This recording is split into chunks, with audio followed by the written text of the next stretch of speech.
बिस्मिल्लाहिर्रहमानिर्रहीम। ਉਹਨਾਂ ਨੇ ਭਾਜੀ ਅੱਲਾ ਨੂੰ ਰਾਜ਼ੀ ਕੀਤਾ ਅਸੀਂ ਤੁਸੀਂ ਤੇ ਨਹੀਂ ਨਾ ਕਰ ਸਕਦੇ।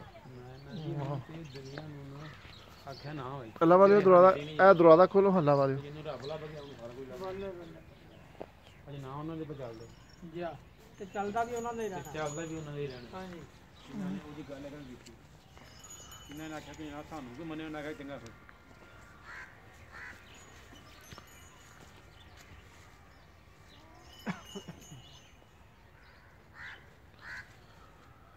अल्लाह अल्लाह अल्लाह अल्लाह मदीने ਆਜੋ ਬਾਬਾ ਜਨਾਬ ਬਸ ਅਲੀ ਪਰ ਜਾਣਾ ਖਾਣਾ ਛਾਣਾ ਅੱਲਾਹ ਪਾਕ ਤੁਹਾਨੂੰ ਫਸਲ ਕੇ ਪਰਿਸਾਰ ਹੋਏ ਅੱਲਾਹ ਪਾਕ ਤੁਹਾਡਾ ਜ਼ਿੰਦਗੀ ਦਾ ਆਸਰਾ ਪੂਰਾ ਚੰਗਾ ਲਾ ਦੇ ਭਰ ਕੇ ਲਾ ਦੇ अल्लाह वाले ਭਰ ਕੇ ਲਾ ਦੇ ਅੱਗੇ ਜਾ ਕੇ ਹਜ਼ੂਰ ਦੀ ਮਦਦ ਨੇਕੀਆਂ ਬਣ ਕੇ ਫਿਰੋ ਜਨਾਬ। ए दरवाजा खोलो हजरा ਖਾਣੇ ਨੂੰ ਕੋਈ ਦੇਰ ਨਹੀਂ ਲੱਗਦੀ। लो बारक अल्लाह जी अल्लाह दे आदा दे ਕਰਕੇ ਜਾਣੋ ਕਿ ਗੈਸ ਲੱਗਾ अल्लाह दे आदा दे 15 ਮਿੰਟਾਂ ਦੀ अल्लाह दे आदा दे जी बारक ਇੱਥੇ ਦੂਰੋਂ ਬਣਾਓ ਮੁਰਗੀ ਇੱਥੇ ਬਣਾਓ ਮੁਰਗੀ ਨਸ ਨਾ ਜਾਏ नहीं रहती ਮੁਰਗੀ ਦੇ ਆਂਡਿਆਂ ਦੀ ਵੀ ਤਸਵੀਰ ਬਣਾਓ ਥੱਲੇ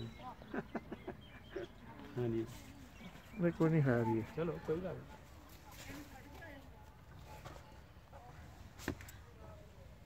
ਨਹੀਂ ਲੈਟ ਤੇ ਬਾਲੋ ਨਾ ਫਿਰ ਯਾਰ ਫਲੈਸ਼ ਨਾ ਮਾਰ नहीं नहीं ਬਣेंगे बली इंफाल को बन रहा है ये जी पुराना मंदिर है गुजरांवाला के शहर बुताला शर्म सिंह बुताला झंडा सिंह बुताला झंडा सिंह ਸ਼ਰਮ ਸਿੰਘ ਹੋ ਰਹੇ जी ये उनका ये पुरानी यादगार है उनकी ਕੀ ਇਹ ਦੱਸਦੇ ਨੇ ਕਿ ਹਿੰਦੂਆਂ ਦਾ ਸੀ ਜਾਂ ਸਿੱਖਾਂ ਦਾ ਸੀ। अच्छा ਜੀ ਇਹ ਅੰਦਰ ਦੋਨਾਂ ਦੀ ਇਬਾਦਤ ਗਾ ਇਹ ਸੀ ਹਾਂਜੀ ਸਿੱਖਾਂ ਦੀ ਇਹ ਸੀ ਜੀ ਇੱਥੇ ਅੰਦਰ ਇਸ਼ਨਾਨ ਬੀਬੀਆਂ ਕਰਦੀਆਂ ਸਨ। सही है ਇਹ ਜਗ੍ਹਾ ਬਣੀ ਹੈ। जी जी ਬਾਹਰਲੀ ਸਾਈਡ ਤੇ ਮਰਦ ਜੋ ਕੁਝ ਕਰਦੇ ਸਨ ਉਹ ਤਿਆਸ਼ ਖੇਡਦੇ ਸਨ ਪਸ਼ਾ ਖੇਡਦੇ ਸਨ ਜੋ ਵੀ सही है ਉਹਨਾਂ ਨੇ ਆਪਣੇ ਬਹਿਣ ਖਲੋਣ ਨੂੰ ਜਗ੍ਹਾ ਬਣਾਈ। सही है ਇੱਥੇ ਦੱਸਦੇ ਨੇ ਕਿ ਬੋੜ ਦਾ ਬੂਟਾ ਸੀ ਜਿੱਥੇ ਹਵੇਲੀ ਹੈ ਪਰਾਂ जी जी जी ਉਹ ਬੋੜ ਦਾ ਬੂਟਾ ਨਾ ਏਡੇ ਏਡੇ ਮੋਟੇ ਡਾਂਟ ਤਲਾ ਦੇ ਵਿੱਚ ਜਾਂਦੇ ਹਨ ਤੇ ਜਿਹੜੇ ਬੰਦੇ ਨੂੰ ਤਾਰੀ ਦੀ ਜਾਚ ਉਹਨੇ ਉਹ ਛਾਲਾ ਛੋਲਾ ਮਾਰਦੇ ਰਹਿੰਦੇ। सही है ਸਾਡੀ ਹੋਸ਼ ਦੇ ਵਿੱਚ ਇਹ ਜਿਹੜੀ ਇਮਾਰਤ ਬਣੀ ਹੈ ਇਹਦੇ ਉੱਤੋਂ ਦੌੜ ਕੇ ਜਾ ਕੇ ਬੰਦੇ ਛਾਲਾ ਮਾਰਦੇ अच्छा अच्छा सही है ਆਪ ਬੈਠੇ ਨੇ सही है ਅਸੀਂ ਛੋਟੇ ਛੋਟੇ ਸਾਂ। बिल्कुल सही अल्लाह वाले ओ इधर तरह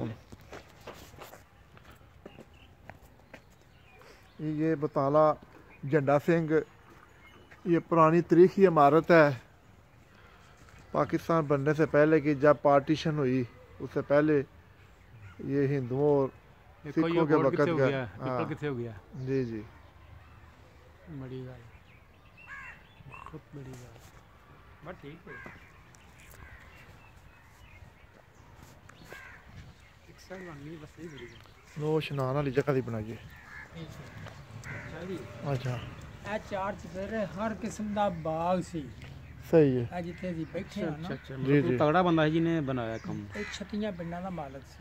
हम्म, ਓਏ ਹੋਏ ਕਿਉਂ ਜੀ ਜਨਾਬ ਬੱਲੇ ਬੱਲੇ ਭਾਈ बिल्कुल सही 36 ਪਿੰਡਾਂ ਦਾ ਮਾਲਕ ਤੇ ਸੀ। ਉਹਦੀ ਇਹ ਸਾਰੀ ਰਾਜ ਸੀ ਹਾਂਜੀ ਇਹ ਉਹਦੀ ਜਾਇਦਾਦ ਜਿਹੜੀ ਸੀ ਨਾ ਜਿਹੜੀ ਸਿਰੇ ਦੀ ਵਿਆਹ ਸੀ ਉਹਦੇ ਵਿੱਚੋਂ ਵੀ ਔਲਾਦ ਕੋਈ ਨਹੀਂ ਸੀ। ਫਿਰ ਤੂੰ ਮੈਂ ਨੇ ਆਖਿਆ ਮੈਂ ਉੱਧਰੋਂ ਯਾਰ, ਬਣਾ ਲਿਆ। ਸ਼ਰੀਕ ਫਿਰ ਸ਼ਰੀਕਾ ਕਰਨਾ ਨਹੀਂ ਨਾ ਬਣਦਾ ਆਖੀ ਛੱਡ ਦੇਣ ਯਾਰ ਤੇਰਾ ਖਾਣਾ ਪੀਣਾ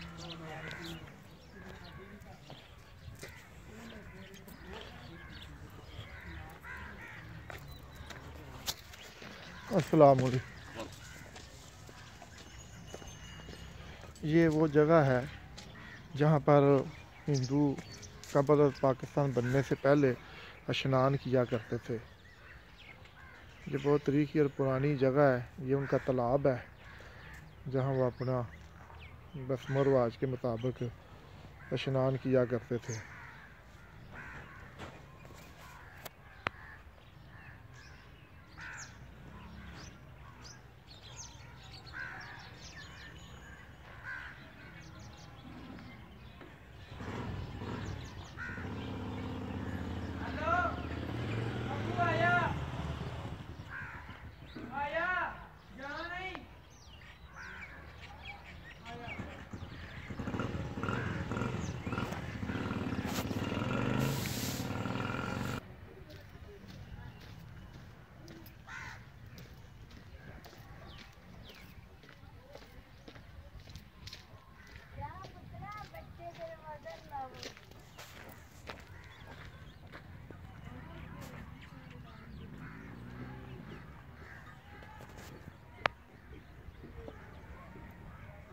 लगा